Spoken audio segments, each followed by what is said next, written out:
Hi டிஜி squad. இன்னைக்கு நம்ம எப்பவும் வீக்லி அனாலிசிஸ் கோல்டோட மார்க்கெட் மூவ் எப்படி இருக்கும் அப்படின்னு சொல்லிட்டு ரெகுலர் வீக்ல பார்த்துக்கிட்டே தான் வந்துட்டு இருக்கோம். ஸோ போன வீக் நான் என்ன சொல்லியிருந்தேன் அப்படின்னு பாத்தீங்கன்னா, கோல்டு அப்சைட் மூமெண்டம் தான் கொடுக்கும் அப்படின்னு சொல்லிட்டு போன வீக் நான் சொல்லியிருந்தேன். ஸோ வீடியோ பார்க்கல அப்படின்னா நான் ஐ பட்டன் அந்த வீடியோ பாருங்க. நான் என்ன சொல்லியிருந்தனோ தெளிவா அப்ரோச் பண்ணிருச்சு, நான் ஷோ பண்ணேன். ஸோ போன வீக் சொன்னேன், நான் ஒரு ஜோன் ஏரியா வரைஞ்சிருக்கேன். பாத்தீங்கன்னா உங்களுக்கு 2025 ஏரியா லெவல்ல வரைஞ்சிருக்கேன். நான் சொல்லியிருந்தேன், இந்த ஏரியா ஜோனை டாமினேட் பண்ணாத வரைக்கும் மார்க்கெட் மேல போகலாம். ஆக்சுவலி நான் வரைஞ்சி முடங்கன்னு வச்சிருக்கேன். பாத்தீங்கன்னா மார்க்கெட் மேல போயிட்டு அங்கேருந்து கீழே வந்து இங்கேருந்து ரியாக்ட் ஆகலாம். இந்த பென்சில வரைஞ்சிருக்கேன்.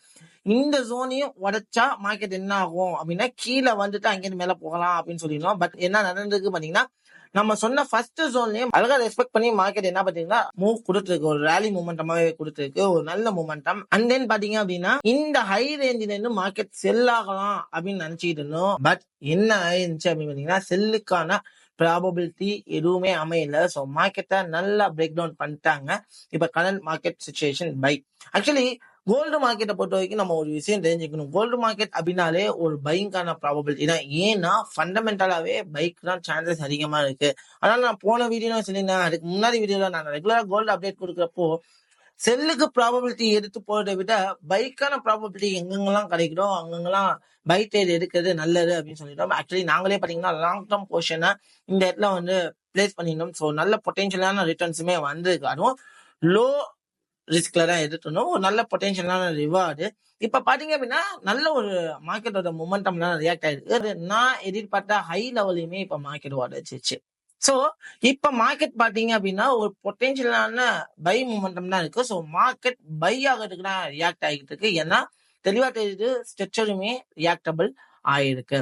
ஓகே, இப்போ நம்ம இந்த மூமெண்ட்டமா கேப்சர் பண்றதுக்கு அனலைசிஸ் பண்ணுவோம். ஆல்ரெடி நம்ம அனலைசிஸ் பண்ணி வச்சிருக்கோம். ஸோ நீங்க என்னோட போன வீடியோ அனலைசிஸ் பார்க்கல அப்படின்னா நான் ஐ பட்டன் தந்திருக்கேன், அதுல போய் பாருங்க. அப்பதான் நான் என்ன சொல்ல வரேன் அப்படிங்கிறதே புரியும். நீங்க பார்க்கல அப்படின்னா நியூ அனலைசிஸ பார்க்கலாம் அப்படின்னு நீங்க நினைச்சுக்கிட்டீங்கன்னா உங்களுக்கு தலையும் புரியாது, காலம் புரியாது, உங்களால ப்ராப்பரா அனலைஸ் பண்ண முடியாது. அண்ட் தென் இந்த அனலைசிஸ் வீடியோ பார்த்தீங்க அப்படின்னா இது சிக்னல் வீடியோவோ ஏதோ இல்லை. இந்த அனலைசிஸ் வீடியோ உங்களுடைய எஜுகேஷனுக்காக தானே தவிர இதை பேஸ் பண்ணி நான் என்ட்ரி எடுங்க அப்படின்னு சொல்ல. பட் இந்த அனலைசிஸ உங்களோட அனலைசிஸ சிங்க் பண்ணி ஒரு ப்ராப்பரான பை பொசிஷனும் ப்ராப்பரான செல் பொசிஷனும் கிடைக்குங்க இடத்துல ப்ராப்பரான ரிஸ்க் ரிவார்டை மெயின்டைன் பண்ணி உங்களுடைய பொசிஷன்ஸா பையோ இல்ல செல்லோ நீங்க என்ன எடுக்க போறீங்க, எந்த ஏரியால எடுக்க போறீங்க டிஃபைன் பண்ணிக்கோங்க. அண்ட் தென் இப்ப நம்ம மார்க்கெட்டுக்குள்ள தெளிவா பார்ப்போம்.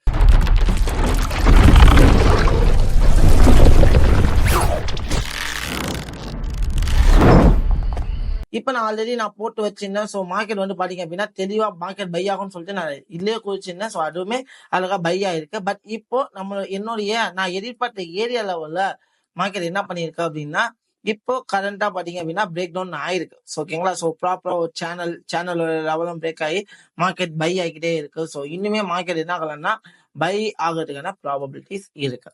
ஓகே. சோ இப்ப நான் மார்க்கெட்டை பார்க்கும்போது என்ன மொமெண்டம்ல இருக்கு அப்படிங்க கேப்சர் பண்ணும்போது trend will be change to the up. So இந்த இடத்துல இருந்து மார்க்கெட் இப்ப என்ன ரியாக்ட் ஆகலன்னா ஒரு ரீடேஸ்டுக்காக மார்க்கெட் கீழே வரதுக்கான ப்ராபபிலிட்டிஸ் இங்க இருக்கு. சோ நம்ம கண்டிப்பா வெயிட் பண்ணணும். எதுக்காக அப்படின்னா ரீடேஸ்மெண்ட்டுக்காக. சோ ரீடேஸ்மெண்ட் லெவல் நான் ஆல்ரெடி சொன்ன ஜோன் தான். சோ இந்த லெவல டாமினேட் பண்ணாதது வரைக்கும் மார்க்கெட் ரீடேஸ்டுக்குமே போகல. பட் இப்படிக்கு பாத்தீங்க அப்படின்னா மார்க்கெட் 4 ஹவர்ஸ்ல இம்பேலன்ஸ் கொடுத்துருக்கான். பாத்தீங்கன்னா இந்த இடத்துல கூட இம்பேலன்ஸ் கவர் பண்ணிருக்கான். பட் இப்போதைக்கு இம்பேலன்ஸை கவர் பண்ணாம இருக்கிற ஏரியா எதுன்னு பாத்தீங்கன்னா இந்த ரேஞ்ச் இம்பேலன்ஸை கவர் பண்ணாம இருக்கான். சோ இந்த இம்பேலன்ஸை கவர் பண்றதுக்காக மார்க்கெட் எப்ப வேணாலும் கீழே வரலாம். நான் எப்பவுமே என்ன சொல்லுவேன் அப்படின்னா இந்த ரேஞ்சில இருந்தே எனக்கு ஒரு ப்ராப்பரான ரீட்ரேஸ்மெண்ட். ஏன்னா மார்க்கெட் பாத்தீங்கன்னா இம்பல்ஸ் ஒரு ப்ராப்பரான ரீட்ரேஸ்மெண்ட், இம்பல்ஸ் ப்ராப்பரான ரீட்ரேஸ்மெண்ட், எகைன் மார்க்கெட் இம்பல்ஸா இருக்கு. இந்த இம்பல்ஸுக்கு ஒரு ப்ராப்பரான ரீட்ரேஸ்மெண்ட் ஜோன் இந்த இடத்துல ரியாக்ட் ஆகலாம். பாத்தீங்க அப்படின்னா இது கிளியரான ஒரு டிமாண்ட் ஏரியாவும் கூட. சோ இந்த டிமாண்ட் ஏரியால மார்க்கெட் ரெஸ்பெக்ட் பண்றதுக்கு சான்சஸ் இருக்கு. இந்த டிமாண்ட் ஏரியால மார்க்கெட் ரெஸ்பெக்ட் பண்ணணும் அப்படின்னா இப்ப கரண்டா இருக்கிற அப்டன் ஸ்ட்ரக்சரோட லோவை பிரேக் பண்ணணும். சோ இந்த லோவை பிரேக் பண்ணுச்சு அப்படின்னா தான் மார்க்கெட் மாறும். இப்ப பாத்தீங்க அப்படின்னா பொட்டென்ஷியலான ஹை எங்க இருக்கு அப்படின்னு பாத்தீங்கன்னா எனக்கு லாங் லாஸ்டிக்கான ஹை, எக்ஸ்ட்ரீம் ஹை அப்படின்னு சொல்லுவோம். சோ எக்ஸ்ட்ரீம் ஹை எங்க இருக்கு அப்படின்னு பாத்தீங்கன்னா இப்ப நான் மார்க் பண்ண லெவலே ஒரு எக்ஸ்ட்ரீமான ஹை தான். சோ ஈக்குவல் ஹை வச்சிருக்கு. தென் இப்போ ஒரு ரேஞ்சிங் மார்க்கெட் மாதிரி சிங்க்ரனைஸ் ஆகிட்டு இருக்கு. சோ இந்த லெவல்ல மார்க்கெட் டாமினேட் பண்ணுச்சு, அதாவது இந்த லோ லெவல்ல மார்க்கெட் டாமினேட் பண்ணா, இந்த லோ லெவல் அப்படிங்கப்போ உங்களுக்கு வந்து ஸ்கிரீன்ல தெரியுறது எந்த ஏரியாவா இருக்கும் பாத்தீங்கன்னா 2079 இந்த ரேஞ்ச மார்க்கெட் உடைச்சிச்சு அப்படின்னா மார்க்கெட்டோட டிராப் ப்ராபபிலிட்டி இருக்கு. எதுக்காக அப்படின்னு பாத்தீங்கன்னா மார்க்கெட்டோடைய ரீட்ரேஸ்மெண்ட்டுக்கான ப்ராபபிலிட்டியை இந்த இடத்துக்கு வந்துட்டு மார்க்கெட் இங்கேருந்து பை ஆகிறதுக்கான ப்ராபபிலிட்டிஸ் இந்த இடத்துல இருக்கு. சோ இப்போ நான் பொட்டன்ஷியலான பை எங்க ட்ரை பண்றது அப்படின்னு பாத்தீங்கன்னா இந்த ரேஞ்சில ட்ரை பண்ணுங்க. அதர்வைஸ் மார்க்கெட்ல பை ட்ரை பண்ணாதீங்க. அதாவது நான் என்ன சொல்லுவேன் அப்படின்னா இப்ப ப்ராபபிலிட்டி எங்க இருக்கு அப்படின்னு பாத்தீங்கன்னா 2050ல. சோ இந்த ரேஞ்ச் லெவல்ல இருக்கு. சோ இந்த ரேஞ்சில பை கிடைச்சா மட்டும் பண்ணுங்க, அதர்வைஸ் பை பண்ணாதீங்க. அதே இந்த ரேஞ்ச் ஜோனை மார்க்கெட் உடைச்சிடுச்சு அப்படின்னா, சோ எதை சொல்றேன் அப்படின்னு பாத்தீங்கன்னா இந்த ரேஞ்ச் ஜோன் மார்க்கெட் உடைச்சிருச்சு அப்படின்னா மார்க்கெட் கண்டிப்பா சொல்றேன் இந்த ரேஞ்ச் ஜோன் அதாவது 2026 இந்த ரேஞ்சுக்கு வரதுக்கான ப்ராபபிலிட்டி இருக்கு. 2025 இந்த இடத்துல இருந்து மார்க்கெட் என்ன ஆகலாம், அதாவது ஃபர்ஸ்ட் நான் ஒரு விஷயம் சொல்லியிருந்தேன். என்ன சொல்லியிருந்தேன் அப்படின்னா இந்த ரேஞ்சில இருந்து மார்க்கெட் பை ஆகலாம் அப்படின்னு சொல்லியிருந்தேன். இந்த ரேஞ்ச மார்க்கெட் உடைச்சிடுச்சு, அதாவது இந்த ரேஞ்ச மார்க்கெட் உடைச்சிச்சுன்னா market coming to the low area.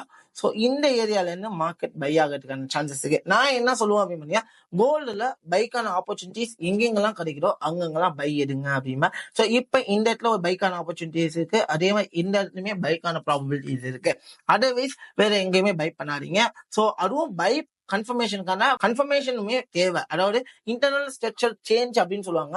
அந்த இன்டர்னலா மார்க்கெட் அப்புக்கு மூவ் ஆச்சு அப்படின்னா மட்டும் பை எடுங்க. அதர்வைஸ் எடுக்காதீங்க. ட்ரெண்ட் சேஞ்ச் ஆகாம ட்ரேட் எடுத்து நிறைய பேர் லாஸ் ஆகுவீங்க.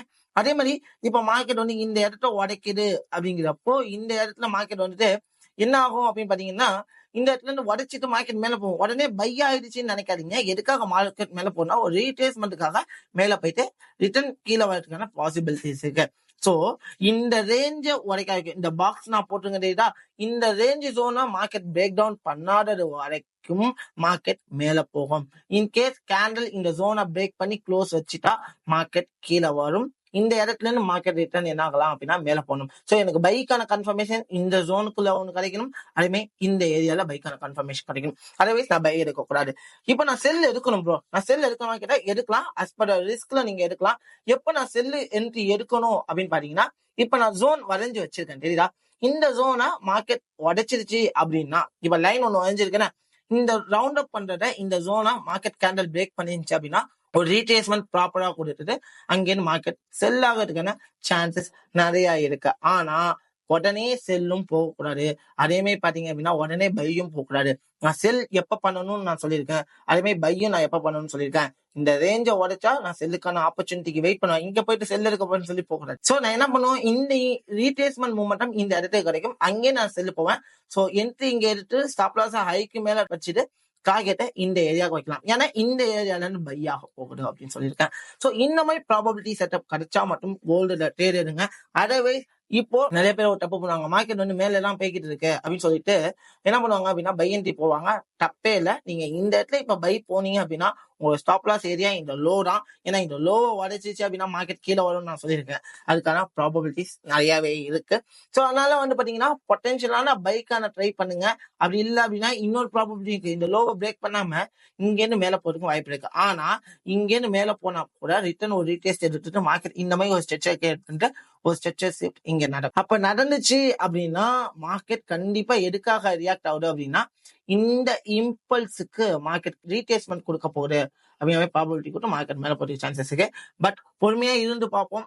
எப்பப்பெல்லாம் செல்லு போகணும், எப்பப்பெல்லாம் பை பண்ணணும். நான் செல்லுன்னா இந்த ஜோனை டாமினேட் பண்ணணும், இங்க ட்ரேட் இருக்குன்னு சொன்னேன். அதே பை அப்படின்னா இந்த ஜோன்ல இருந்து ஒரு பை ப்ராபபிலிட்டி பிகாஸ் ஆஃப் ஒரு நல்ல டிமாண்டும் கூட இருக்கு, ஒரு நல்ல இன்பேலன்சஸுமே இருக்கு. ஏன்னா இந்த இன்பேலன்ஸை கவர் பண்றதுக்கு என்ன நடக்கலாம் அப்படின்னு பாத்தீங்கன்னா பேலன்ஸ் பண்றதுக்காக மார்க்கெட் செல் மூமெண்டம் நடக்கிறதுக்கான சான்சஸ் இருக்கு. சோ அந்த சான்சஸை வச்சு நம்ம எங்க ட்ரேட் எடுக்கணும், எங்க ட்ரேட் எடுக்க கூடாதுங்கிறதுல நீங்க தெளிவா இருந்தாதான் உங்களால என்ன பண்ண முடியும்னா ஒரு நல்ல ப்ராஃபிட்டபிள் ட்ரேடரா எஸ்டாப்ளிஷ் பண்ண முடியும். நான் வந்து இங்க மார்க்கெட் ஓடுன்னு சொல்லிட்டு உடனே போயிட்டு இங்க பை எடுக்கிறது, உடனே இங்க பை எடுக்கிறது அந்த மாதிரி எல்லாம் பண்ணாதீங்க. எனக்கு தெரியும் மார்க்கெட் இந்த இடத்துக்கு வரதுக்கு ப்ராபபிலிட்டி இருக்கா, வரலாமா வரக்கூடாதா அந்த மாதிரி திங்க் பண்ணி ஒரு ப்ராப்பரான என்ட்ரி கன்ஃபர்மேஷன் கிடைச்சா மட்டும் என்ட்ரி எடுங்க.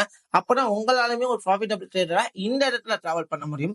ஸோ எனிவே நம்ம வீடியோ உங்களுக்கு பிடிச்சிருந்துச்சு அப்படின்னா கமெண்ட் பண்ணுங்க. இதே மாதிரி கோல்டு அனாலிசிஸ் எனக்கு ரெகுலரா அப்டேட் வேணும் அப்படின்னு நீங்க நினைச்சீங்கன்னா இந்த வீடியோ 300 லைக்ஸுக்கு மேல கொண்டு போங்க. கண்டிப்பா இதே மாதிரி வீடியோஸை உங்களுக்குமே நாங்க ரெக்கமெண்ட் பண்ணுவோம். பை. See you.